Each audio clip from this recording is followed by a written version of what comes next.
The twin suns rose over the shining towers of Starvale Institute, casting golden light on the massive learning domes that floated above a sea of clouds. The academy was famous across the stars for training young beings from hundreds of different species. Students of every color, size, and shape filled its glass corridors, speaking in many voices and carrying glowing tablets filled with knowledge from their worlds. That morning, the academy buzzed with even more excitement than usual. Everyone was talking about the same thing. For the first time in its long history, a human student was coming to study among them. In the landing bay, a small silver shuttle touched down. The door slid open, and a young boy stepped out. His name was Ryan Hale, a 16-year-old from Earth. He had short brown hair, clear eyes, and a quiet look that hid his nervousness. He carried a single black bag, the only thing he owned from home. Around him stood tall alien officers and teachers. Watching him with curiosity, Ryan took a deep breath as he stepped onto the shining floor. His heart raced.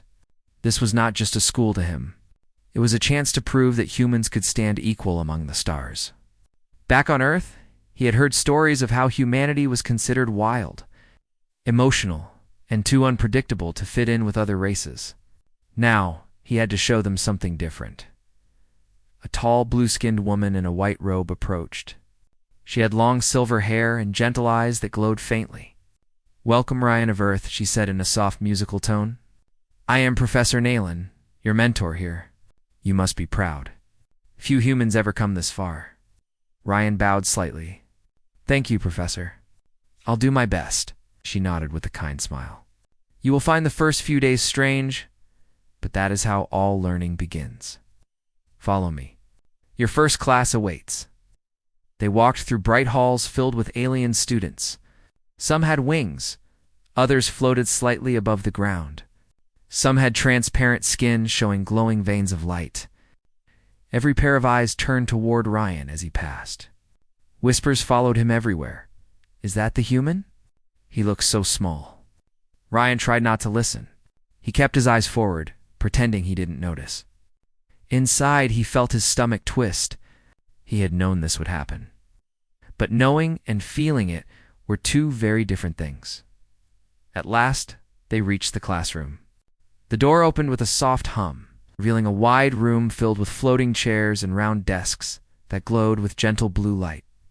There were about 20 students, all girls from different alien races. Their eyes widened when they saw the human enter. Professor Naylan raised her hand for silence. "Students, today, we welcome a new classmate. This is Ryan Hale of Earth. He will join our class for this term. I expect all of you to treat him with respect." Ryan looked around as he walked to an empty seat in the middle. He could feel dozens of eyes on him. One girl with green skin covered her mouth to hide a laugh. Another with bright red hair like tendrils leaned to her friend and whispered something that made both of them giggle. A third girl stared at him with 4 golden eyes and tilted, her head as if examining a strange object. Ryan sat down and tried to focus. He pulled out his small digital notebook and listened as the professor began teaching about interstellar trade routes. But no matter how hard he tried, he could feel someone watching him. It wasn't the curious glances of the others. It was steadier, more focused. He turned slightly and saw her. At the back of the class sat a girl with silver skin and bright blue eyes that shimmered like crystals. She didn't look away when their eyes met. Her face was calm, serious, and curious at the same time. She had short white hair that framed her face and wore the same dark blue uniform as the others. But she sat straighter, more alert, her gaze never wandering. Ryan blinked and quickly turned back to his notes. His heart beat faster, for some reason he couldn't explain. When the class ended, most students gathered near the door, whispering about him again. Some were polite enough to smile. Others avoided eye contact. Ryan stayed seated until everyone left. He was packing his notebook when he heard a quiet voice behind him. "You write by hand," the voice said softly. Ryan turned and saw the silver-skinned girl standing beside him. She looked at his notebook where he had scribbled notes in English letters. "Yes," he said. "It helps me remember better." Her blue eyes shone faintly. We do not use hands for memory. We link to our minds. But your way looks... peaceful. Ryan smiled slightly. Maybe it's old-fashioned, but it works for me.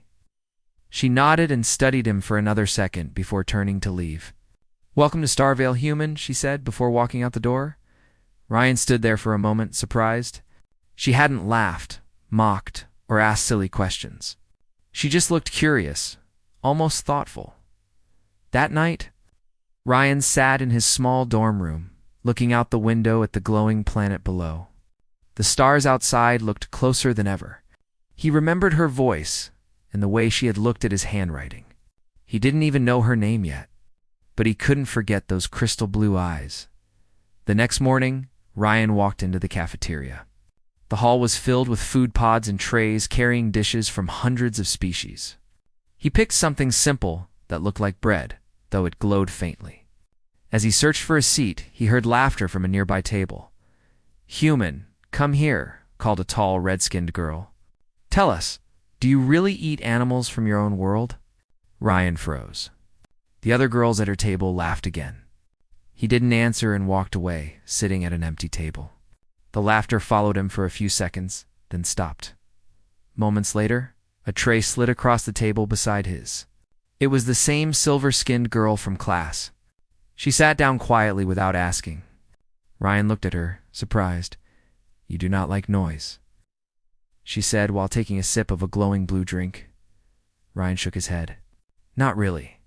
I'm not used to so many people watching me. They watch because you are new," she said. "They do not mean harm. They only wonder." "Maybe," Ryan replied. "But wondering feels the same as judging sometimes." She tilted her head slightly. "Judging means fear. Maybe they are afraid of what you will show them." Ryan looked at her, curious. "You think they're afraid of me?" "I think they are afraid of change," she said quietly. "You are a change." Ryan didn't know what to say. Her words felt heavier than her calm voice. After a while, he asked, "I didn't catch your name yesterday." She turned her head toward him. "Nara," she said simply. "From Virel. My people live among crystal fields that sing when the wind passes through." "Sounds beautiful," Ryan said. Nara nodded. "It is, but it is lonely too. You would not hear the same song twice." Ryan smiled faintly. "Earth has songs that never stop repeating. Maybe I'd like to hear your kind for a change." For the first time, Nara's lips curved slightly into something like a smile. "Maybe one day you will." Their quiet talk lasted until the bell chimed for class. As they stood to leave, Ryan noticed a few alien students watching them. Some whispered again, but Nara didn't seem to care. She walked beside him, calm and steady. When they reached the classroom, Professor Nayland gave them a group assignment. "Each pair will create a model of a trade station that supports 2 or more life forms," she said. "Choose wisely. You will present it at the end of the week." Students quickly formed groups. Ryan stood awkwardly, unsure who would want to work with him. Before he could move, Nara said, "I will join him." The room went quiet for a second. Even the teacher raised an eyebrow but nodded. "Very well, Nara and Ryan, you may proceed together." They spent the rest of the day discussing ideas. Ryan suggested using a rotating habitat that could balance both gravity and air for different species. Nara added ways to shape the walls using crystals that changed color to reflect energy levels. Their ideas blended well, and for the first time, Ryan felt excited rather than nervous. As the day ended, Professor Nayland passed by their table. "Excellent teamwork," she said. "Perhaps there is something the galaxy can learn from humans after all." Ryan smiled proudly. Nara only nodded, her eyes calm as always. But inside, she felt something new, quiet spark she could not name, when the lights dimmed that night. Nara sat in her dorm room, looking out at the stars. Her people rarely showed emotion, but her mind replayed the way Ryan had spoken with hope. Humans were strange, she thought. Weak in body, yet strong in something invisible, and for reasons she did not understand. She wanted to know more about that invisible strength. Ryan, in his room on the other side of the building, looked up at the same stars and whispered to himself, Maybe tomorrow will be better. Neither of them knew it yet. But this was the beginning of something that would change both of their worlds forever. The next few days at Starvale Institute passed with a strange mix of curiosity and distance. Ryan continued to draw attention wherever he went. Some students tried to talk to him, but most only wanted to ask questions that made him feel like a specimen in a science lab. Double quotes, "Do humans really dream?" one girl asked. "Is it true you only have one heart?" said another. "Can you eat solid metal?" asked a third. Ryan smiled politely, but inside he felt exhausted. He missed the easy talks he used to have on Earth. Here, every word he spoke became a mystery to someone. The only person who didn't treat him like a puzzle was Nara. Every day they worked together on their trade station project. They spent hours in the design lab, surrounded by floating holograms, bright lights, and humming machines. Ryan handled the structure's layout while Nara shaped the crystal energy grid that powered the station. Their teamwork became smoother with each session. Nara was quiet most of the time, but when she spoke, her words always had meaning. She didn't waste breath on gossip or jokes like others. She asked about things Ryan never thought someone from another world would care about. "What does water on Earth feel like?" she asked one afternoon while adjusting the crystal base. Ryan smiled. "Cool and light. Sometimes soft, sometimes strong. It can crush rocks or float gently in your hands." "Why, we have no oceans on Virel," Nara said. "Our air is full of crystal dust. We drink through stones that absorb light." Ryan blinked, trying to imagine it. "That sounds strange, but beautiful." Nara looked at him, tilting her head slightly. "Most would call it dry and dull. You are different." Ryan laughed softly. "Maybe that's the human way. We find beauty in things others overlook." Nara studied him quietly, her blue eyes reflecting the light from the hologram. "That must be why your kind explores the stars. You see beauty where others see danger." Her words stayed with him long after that conversation ended. Later that day, during a break, Ryan walked through the academy garden. The plants there glowed in soft colors, each breathing faint energy into the air. Alien students sat around, some studying, others chatting. A few still stared when Ryan passed. But he had learned not to react.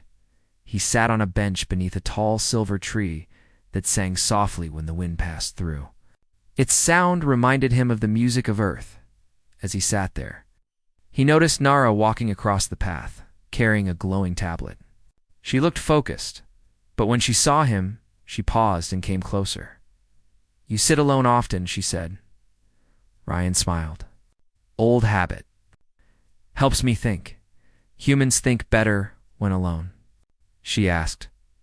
"Not always," Ryan said, "but sometimes it helps to hear your own thoughts before you lose them in the crowd." Nara sat beside him. "On Virel, silence is sacred. My people meditate for hours under crystal light to hear what the universe says." "That sounds peaceful," Ryan said. "It is," she replied. "But we do not speak to others much. We fear emotions." Ryan turned toward her. "Fear them? Why?" "They make our crystals unstable," Nara said softly. "Strong feelings cause them to crack. That is why we stay calm. But since you came, I noticed mine sang differently," and looked puzzled. "Sing." Nara touched the small crystal hanging from her wrist. It glowed faintly, giving off a soft tone. "Our crystals react to what we feel. This one hums louder when I am near you." Ryan felt warmth spread through him, though he didn't know why. "Maybe it means you're curious," he said with a smile. "Curious," she repeated, as if testing the word. "Yes, that must be it." They sat in silence for a while, watching the light shift in the garden. The breeze carried strange scents, half metallic, half floral. Ryan finally spoke again. "Do you think everyone here will ever accept humans?" Nara thought for a moment. "They will when they stop fearing what they cannot predict. Humans act from feeling. That is not something our kinds understand easily." Ryan looked down at his hands. "Maybe that's what makes us human." Nara looked at him, studying his face carefully. "Maybe that is what makes you strong." The next day they presented their design plan to the class. Ryan explained how the rotating habitat would balance gravity, while Nara demonstrated the energy system that could adapt to different atmospheres. When their hologram lit up, showing the model in motion, the class fell silent. Even Professor Nayland looked impressed. "This design is unique," the professor said. "No one has combined crystal energy with rotational balance before. How did you come up with it?" Ryan looked at Nara and smiled. "We just listened to each other's worlds." The professor nodded. "Good work. Collaboration across species is the core of progress." As the class ended, a few students came to congratulate them, but some still looked annoyed. One red-skinned girl whispered to another, she only succeeded because of the human. The other replied, or maybe he copied her ideas. Ryan heard them but said nothing. He had already learned that words couldn't change every mind after class. He and Nara walked to the transport station together. The corridors shimmered with blue light, and the hum of energy filled the air. "Some still dislike that I work with you," Nara said calmly. Ryan shrugged. "That's their choice. I'm used to it." "On Varel, such conflict would cause a silence ritual," Nara said. "We would stop speaking to those who show hate." Ryan smiled faintly. "Earth people argue a lot instead." Nara looked at him with curiosity. "Does that help?" "Sometimes," Ryan said. "But sometimes we just end up shouting at each other until we forget why we started." Nara seemed to think about that deeply. "Strange," she said. "Yet you still manage to build cities and ships?" Ryan laughed softly. "Because we don't give up, even when we fight. That's another human thing." That evening, a storm passed outside the Academy dome. Lightning flashed across the cloud ocean, lighting up the glass halls. Most students stayed inside their rooms, but Ryan stood near the observation deck. Watching the storm with wide eyes, he had never seen lightning this close before. The bolts danced across the energy shields like living creatures. The roar echoed through the halls. He heard soft footsteps behind him and turned to see Nara. She stood with her silver hair reflecting the stormlight. "You are not afraid," she said. "It's beautiful," Ryan said. "On Earth, storms remind us that nature is alive." Nara looked out at the sky. "We have no storms on Varel. Our air is too calm. We do not see power like this," Ryan pointed, toward the lightning.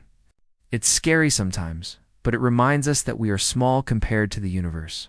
Nara nodded slowly. "And yet you face it." They stood side by side, watching the storm rage beyond the glass. For a while, neither spoke. The thunder rolled, and the lightning flashed again, making Nara's eyes shine like twin crystals. "Ryan," she said after a pause, "I think I understand why they fear you." Ryan looked at her, surprised. "Why?" "Because you bring change," she said. "Even I feel it. When I see you face the storm, it feels like something inside me wants to move too." Ryan smiled gently. "Maybe change isn't something to fear.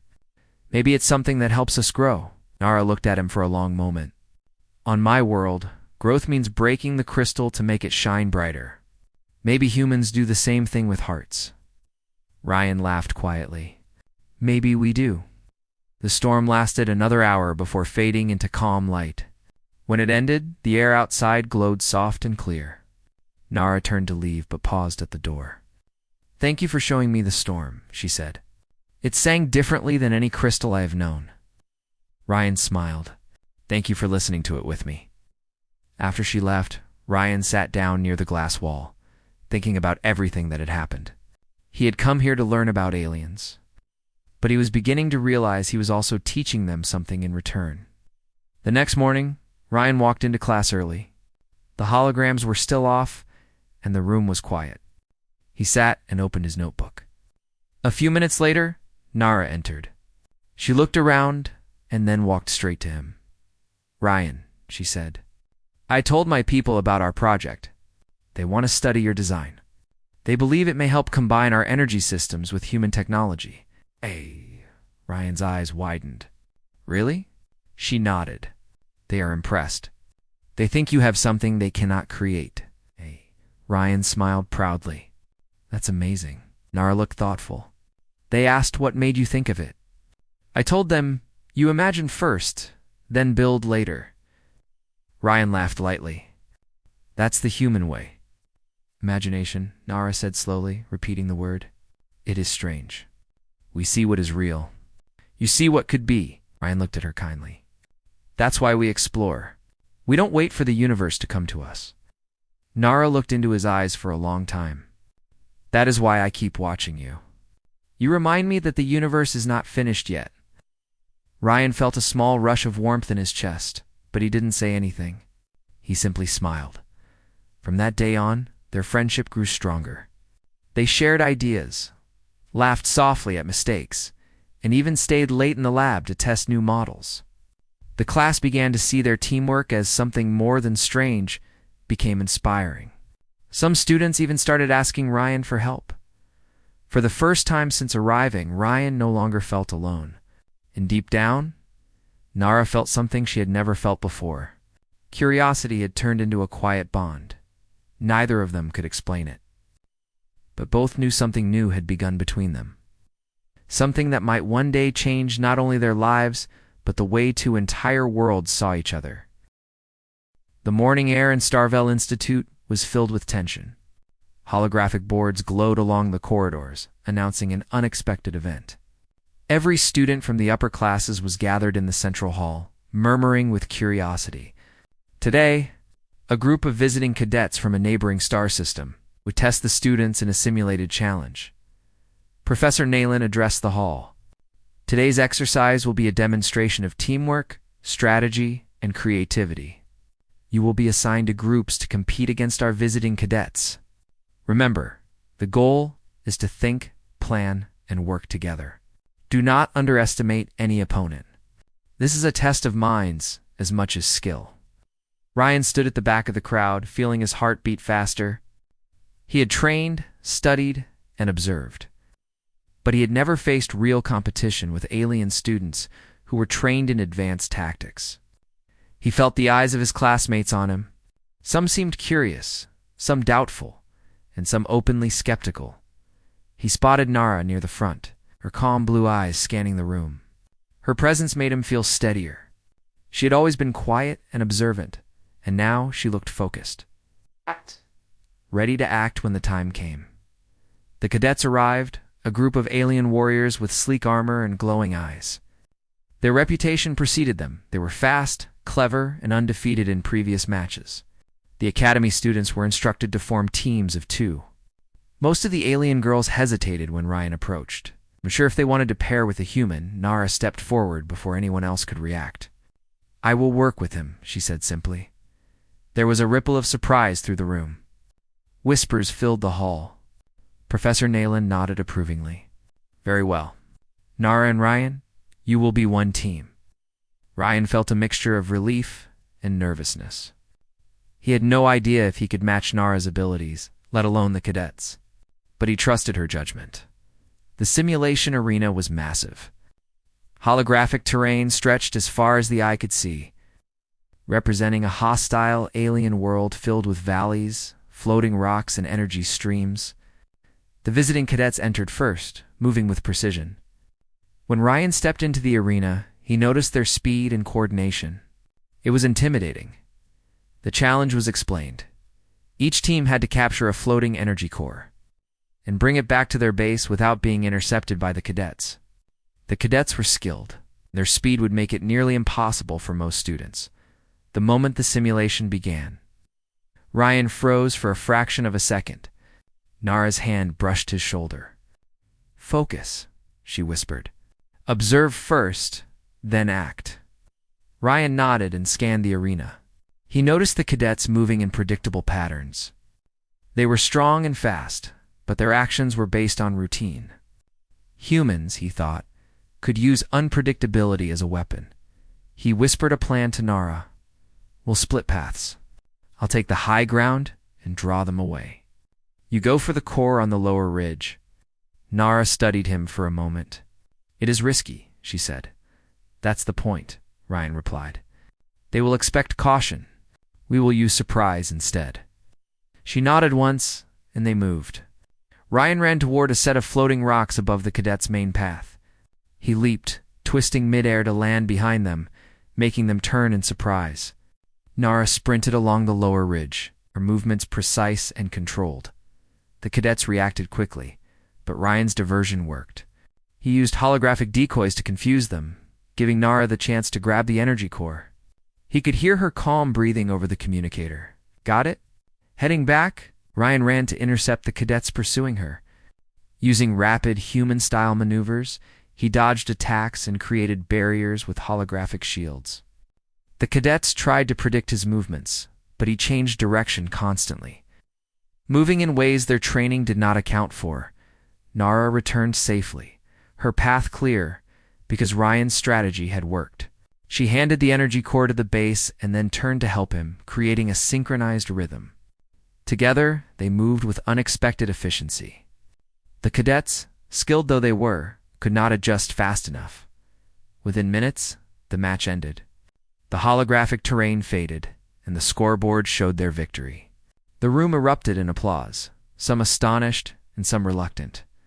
Professor Nayland approached them. "Impressive," she said. "Ryan, Nara, you demonstrated that strength is not always in power but in thought and coordination. Well done." Ryan looked at Nara and smiled. "We did it together." Nara gave a small nod, her usual calm expression softening. "Yes, together." After the match, a few students approached Ryan with newfound respect. "You really surprised us," said one green-skinned girl. "I thought humans were weak." Ryan shook his head. "We are not the same as you, but we can learn, and we can adapt." Nara, walking beside him, added quietly, "Adaptation is strength, even if it looks different." That evening, Ryan and Nara stayed in the lab to analyze the simulation. They reviewed every move, noting strengths and weaknesses. For Nara, it was fascinating to see Ryan's mind at work. Humans thought differently. They combined creativity, risk, and logic in ways her people rarely used. "You make it look easy," she said softly, as Ryan outlined a new approach. "It is practice," Ryan replied, "and a little luck." "You mean imagination?" she said, smiling faintly. Ryan laughed. "Maybe imagination is our secret weapon." He spent hours adjusting the holographic models, making improvements and predicting alternative strategies. For Nara, this was more than a project height, was a learning experience. Ryan had opened her eyes to possibilities she had never considered. The next day, the news of their victory spread through the academy. Students whispered in awe, some skeptical but most impressed. Teachers praised their teamwork and creativity. Even the visiting cadets approached them to study their methods. "You humans are unpredictable," one cadet said to Ryan. "Your tactics confuse us." Ryan smiled politely. "We try to think differently. It seems to work." Nara watched quietly, feeling a strange sense of pride. She had chosen to trust him, and he had proven himself beyond expectation. In the cafeteria, few of the students who had doubted Ryan earlier approached him, asking about his strategies. He explained calmly, showing how imagination and observation could overcome pure speed or strength. Some of the girls began experimenting with his methods. They noticed that combining human creativity with their skills allowed them to solve problems faster. Slowly, the class began to shift. Humans were no longer seen as weak. Ryan had changed the perception with his actions. During a quiet moment, Nara and Ryan walked through the observation gardens. The crystal plants glowed faintly under the dim light. Ryan looked around and sighed happily. "It's amazing here," he said. "Even after the match, it feels like the academy is alive." Nara nodded. "It is alive. But now, it watches differently. Your presence changed it, and not just in the simulations." Ow. Ryan glanced at her. "Do you think they are starting to accept humans?" "Some," she said. "But acceptance is slow. Understanding takes longer. You have given them a reason to start thinking differently." Ryan smiled. "Then maybe that is enough for now." Nara looked at him, her expression softening. "It is more than enough. You taught me something too. Courage is not always strength or speed. Sometimes it is acting when no one believes you can." Ryan felt warmth in his chest. Then we both learned something. The following week, the class continued with more challenges. Each exercise grew in difficulty. And Ryan continued to prove that human methods could match or even surpass traditional alien techniques. Nara always stayed close, observing his approach and slowly teaching him her ways. They became a unique pair. Students who had once ignored Ryan now asked for his advice. Teachers saw him as a bridge between species, a reminder that humans were more than their small size and fragile appearance. By the end of the week, class had developed a new respect for humans. They were still wary in some cases, but the fear of the unknown had lessened. Ryan had shown them that strength could take many forms, and Nara had helped him guide the others with wisdom and calm as they left the lab on the final day of exercises. Nara paused and looked at him. "Ryan, you do not fight like the others. You inspire them." Ryan smiled. "I just try to survive." "No," Nara said softly. "You do more than survive. You teach them to hope." For the first time, Ryan understood that his presence at Starvale Institute was more than just a test. It was a lesson to others about courage, imagination, and the human spirit. And beside him, Nara had become not only a friend but a companion who saw the value he brought to this alien world. As the twin suns set, casting long shadows over the glowing towers, Ryan felt a sense of belonging he had never known. The challenge had ended, but the bonds he formed and the lessons he taught were only beginning. Nara walked beside him, her quiet presence a reminder that understanding could grow between worlds, one small step at a time. The days after the simulation challenge brought a sense of calm and confidence to Ryan. Many students now acknowledged his intelligence and creativity, and even a few of those who had doubted him began to show respect. Nara continued to work closely with him, helping him navigate the Academy's complex systems and the alien cultures surrounding them. But not everyone was happy. Some students, jealous of the attention Ryan was receiving, began to whisper behind his back. Their voices carried suspicion and resentment, accusing him of taking unfair advantage because Nara supported him. One day, during a practical physics lesson, a group of students approached Ryan while he was adjusting a holographic display. "You only won the last challenge because she helped you," said a tall, red-skinned girl, her voice sharp. "No human could compete alone." Ryan looked up calmly. "I didn't do it alone. I worked with her. That is how teams succeed." The girl sneered. "You don't belong here. Most humans fail, even basic classes. You're just lucky." Before Ryan could respond, Nara walked up beside him, her calm demeanor radiating authority. "Luck has nothing to do with it," she said firmly. "Ryan and I plan, think, and act. You should learn to do the same instead of blaming others." The girl stared at Nara, but said nothing. She walked away, muttering under her breath. Ryan felt a mix of relief and concern. He knew that some students would never accept him, and now it was clear their jealousy would continue to grow. Later that day, Ryan returned to his dorm, hoping for a quiet evening. As he approached the entrance, he noticed something strange. The door to his room was slightly ajar, though he was certain he had closed it. His heart sank. He pushed the door open to find his personal items disturbed. His digital notebook was flipped open, and papers were scattered across the floor. Ryan's first thought was anger. His privacy had been violated.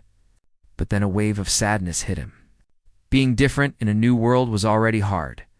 Now someone had acted out of jealousy to make him feel unsafe. He cleaned up his room slowly, trying to calm his mind. The academy felt less welcoming than it had a few hours ago. For the first time, Ryan wondered if he truly belonged here. Maybe humans were not meant for such places. Nara appeared at his door without knocking. She stepped inside and looked around, her blue eyes scanning the room. "I heard what happened," she said quietly. "I am sorry." "It's not your fault," Ryan replied, though he felt his shoulders slump. "I thought I was doing well. I thought I was proving something." "You are," Nara said firmly. "But others are afraid of change. Your success reminds them of their own limits, and jealousy makes them act poorly. You cannot control that." Ryan sighed. "Maybe I should leave. Maybe humans are not meant to be here." Nara's eyes softened. "If you leave, you give them exactly what they want. I will not allow that." You have already shown them more than they expected. Leaving now would undo everything. Ryan looked at her, feeling the weight of her words. Nara always seemed so composed, so sure. She believed in him even when he doubted himself. I don't know if I have the strength, he admitted. You do, Nara said gently. Strength is not just in physical ability. It is in standing when others try to push you down. That is what humans can teach the galaxy. Her words stayed with him through the night. He could not sleep, thinking about the challenges ahead. He realized that proving himself was no longer just for him. It was for Nara, for the students who doubted, and for humans across the stars. The next morning, Ryan entered the classroom with determination. The atmosphere was tense. Some students avoided him, their expressions cold. A few whispered openly, trying to challenge him verbally. Nara walked in beside him, her calm presence shielding him from the hostility. Ignore them, she said softly. Focus on what you can control. The class began a new exercise, testing knowledge of alien energy fields. Ryan worked alongside Nara, combining his human creativity with her precise calculations. Together, they quickly solved problems that other groups struggled with.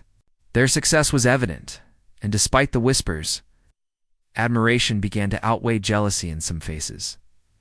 However, tensions escalated later that week. During a group presentation, one of the jealous students tried to sabotage Ryan by misreporting data in their shared experiment. Ryan noticed the error just in time and corrected it, saving the project.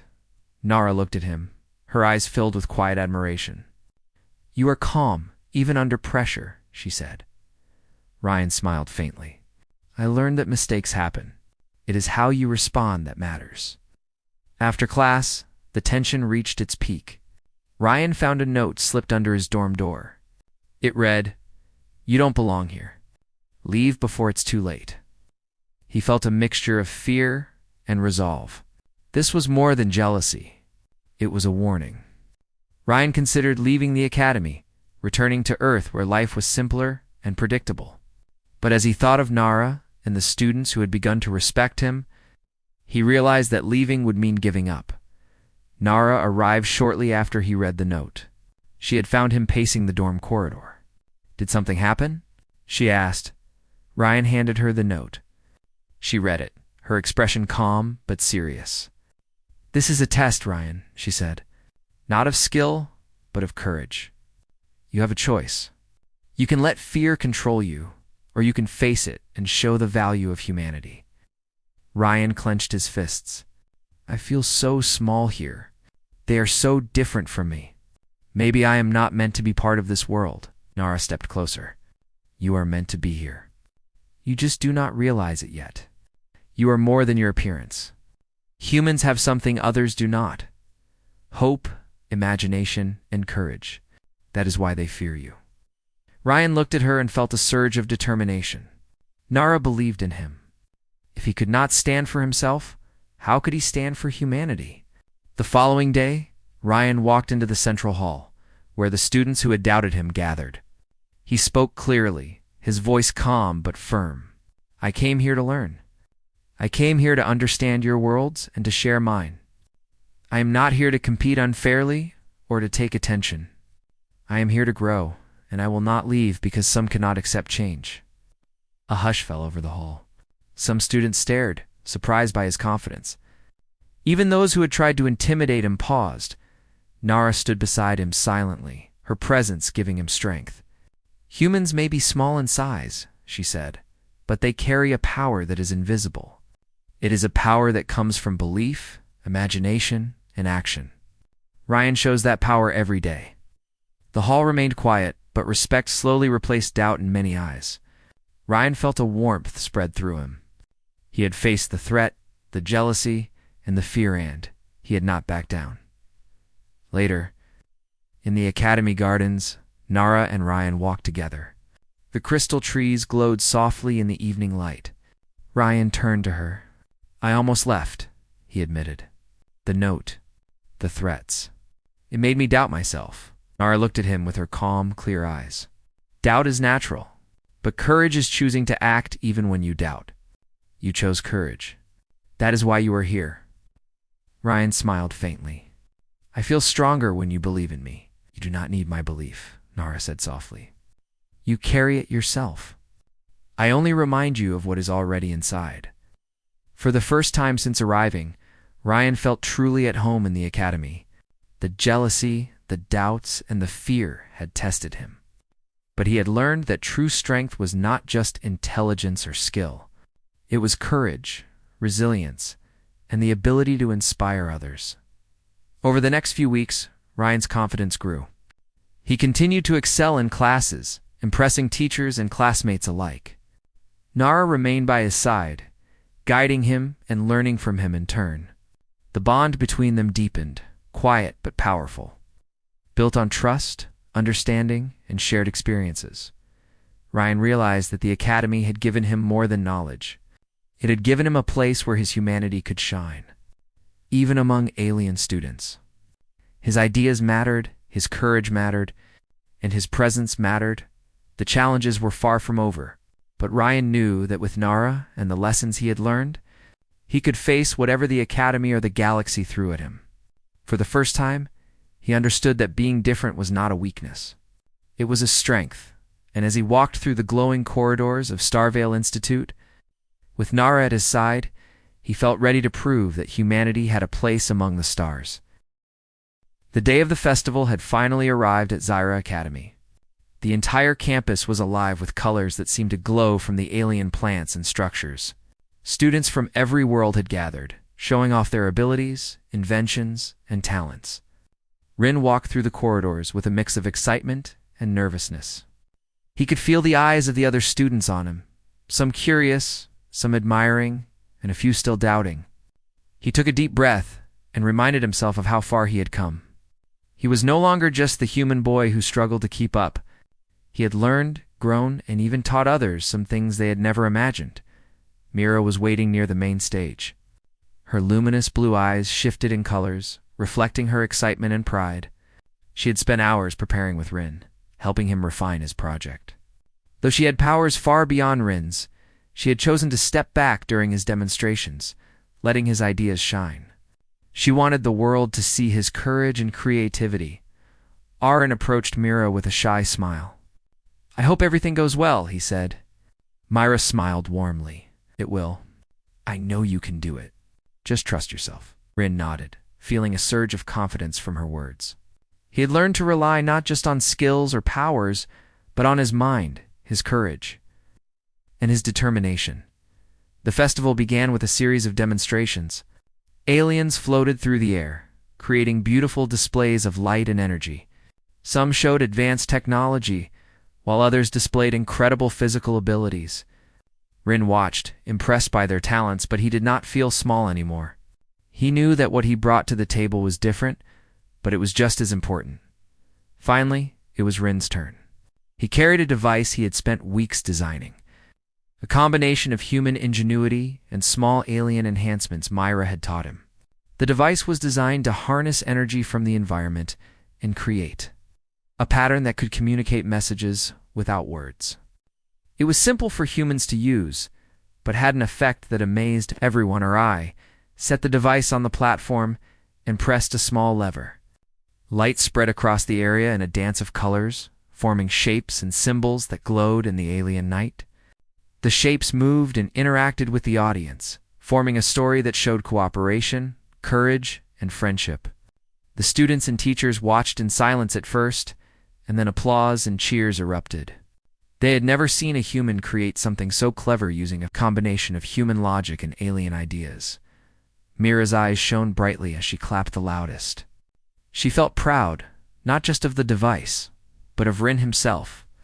She had seen him face challenges, learn quickly, and adapt to a world completely different from his own.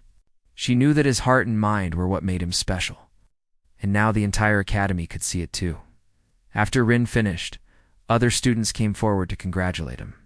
Some were still amazed that a human could create something that rivaled the abilities of their most skilled members. Rin smiled, feeling warmth and acceptance wash over him. He realized that he had finally found a place where he belonged. Later, Rin and Mira walked through the festival together. They shared stories about their worlds, laughed at small mistakes, and even joined some of the games other students had set up. Rin taught Mira a human game where players had to balance on a moving platform while passing an object without dropping it. Mira tried it, wobbling and laughing, and Rin cheered her on. For a moment, the differences between their species felt smaller, and the joy of friendship was bigger than anything else. As night fell, the festival lights turned brighter, casting long, colorful shadows across the grounds.